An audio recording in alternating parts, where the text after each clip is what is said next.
The Valley of Fear. In the Valley of Elah, two armies faced each other across a wide, sunlit plain.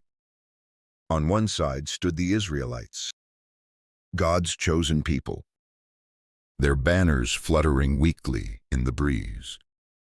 On the other, the Philistines, fierce and battle-hardened, their armor glinting with menace. For 40 days, the two sides had stood in a tense standoff, neither willing to strike first. Each morning and evening, a giant stepped forward from the Philistine ranks. His name was Goliath, a warrior from Gath, towering over 9 feet tall. His bronze armor clanked as he moved, and his spear was like a weaver's beam, heavy and deadly. Goliath's voice boomed across the valley, taunting the Israelites. "Why do you come out and line up for battle? Choose a man and have him come down to me. If he is able to fight and kill me, we will become your subjects. But if I overcome him, you will serve us." The Israelites, from King Saul to the lowliest soldier, trembled at his words. No one dared to face the giant.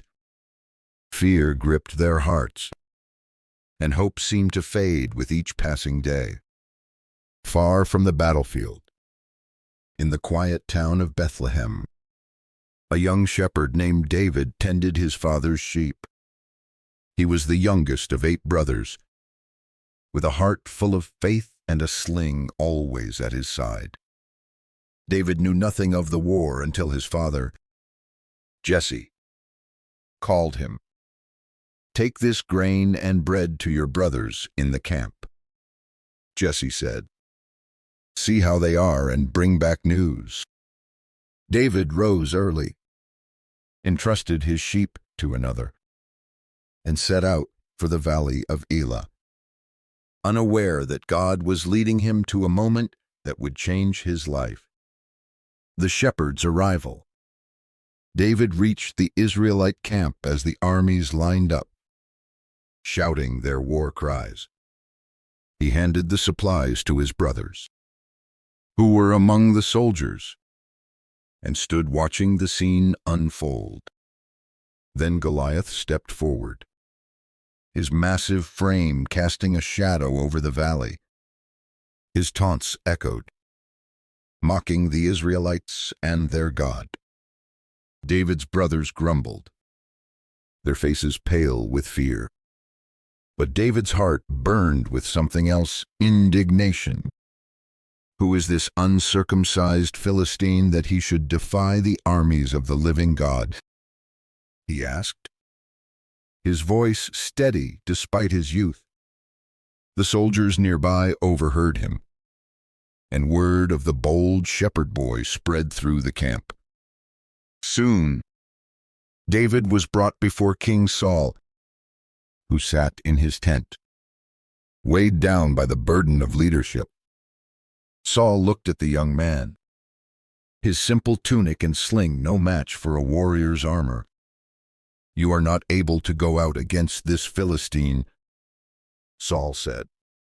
"You are only a young man, and he has been a warrior from his youth." But David stood tall, his eyes bright with conviction. "Your servant has been keeping his father's sheep. When a lion or a bear came and carried off a sheep, I went after it, struck it, and rescued the sheep. The Lord who delivered me from the lion and the bear will deliver me from this Philistine." Saul, moved by David's faith, agreed. He offered David his own armor, a bronze helmet, a coat of mail, a sword. But David refused. The armor was heavy, unfamiliar. "I cannot go in these," he said. Instead, he took his staff, his sling, and 5 smooth stones from a nearby stream. With no armor but his trust in God, David walked toward the valley, ready to face the giant. The battle of faith. The sun beat down on the valley of Elah as David stepped onto the battlefield. Across the plain, Goliath waited, his armor gleaming, his spear raised. When he saw the young shepherd approaching, weaponless save for a sling, Goliath laughed, his voice dripping with scorn. "Am I a dog, that you come at me with sticks?" He roared. "Come here, and I will give your flesh to the birds and the wild animals." The Philistine army jeered, their confidence unshaken. But David did not flinch. His heart was anchored in the God who had never failed him. "You come against me with sword and spear and javelin," David called out, his voice clear and strong. "But I come against you in the name of the Lord Almighty, the God of the armies of Israel, whom you have defied. This day the Lord will deliver you into my hand, and the whole world will know that there is a God in Israel." The words hung in the air, bold and unshakable. Goliath's laughter turned to a snarl, and he charged forward, his heavy steps shaking the ground. David ran to meet him, his sling already in motion. He reached into his pouch, chose a smooth stone, and placed it in the sling. With a swift, practiced motion, he spun the sling and released. The stone flew, swift and true, striking Goliath in the forehead. The giant's eyes widened, his massive body swayed, and he fell face down to the ground, lifeless. A stunned silence gripped the valley, broken only by the gasps of the armies. David had done the impossible not with strength, but with faith, the triumph of trust. The Philistine army stood frozen, their champion defeated by a boy.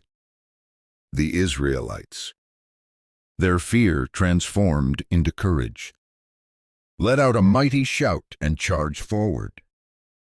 The Philistines fled, their confidence shattered, and the Israelites pursued them, claiming victory in the name of their God. David stood over Goliath, his heart pounding with gratitude. He had no sword, but he took Goliath's own weapon and ensured the giant would rise no more. The Israelites carried David back to the camp, their voices raised in praise, their faith renewed. King Saul, watching from a distance, saw not just a shepherd but a leader chosen by God. The victory was not David's alone, it belonged to the Lord, who had used a young man's faith to show his power. As recorded in 1 Samuel 17:47, David had declared, "All those gathered here will know that it is not by sword or spear that the Lord saves, for the battle is the Lord's." The people spoke of David's courage, and his name began to spread, a sign of God's anointing on his life. In the days that followed, the story of David and Goliath echoed through the tribes of Israel. It was a story of hope, a reminder that God does not look at outward strength but at the heart. David, the shepherd boy, had faced a giant with nothing but a sling, 5 stones, and an unwavering trust in God. His victory was a beacon, calling the people to remember their God, who fights for them, who delivers them, who turns the impossible into reality. A lesson for today. The story of David and Goliath is more than a tale of a boy and a giant. It is a story of faith in the face of fear, of courage rooted in trust, of a God who uses the weak to shame the strong. David was not a warrior or a king when he faced Goliath. He was a shepherd, young and untested. Yet God chose him, equipped him, and guided his hand.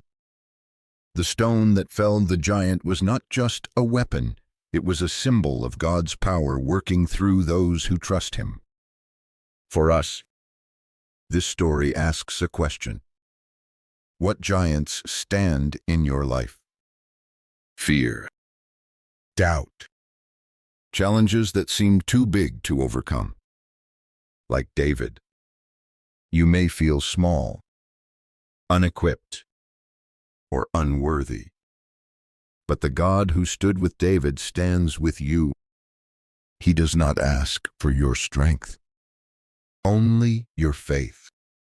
As 1 Samuel 17:45 reminds us, David faced Goliath in the name of the Lord Almighty. That same name is your shield, your strength, your victory. Reflect on this. What is God calling you to face with faith? Where can you trust Him to fight your battles? The story of David and Goliath teaches us that no giant is too big when God is on our side. Step forward, like David, with courage and trust. The battle is the Lord's, and He will lead you to triumph.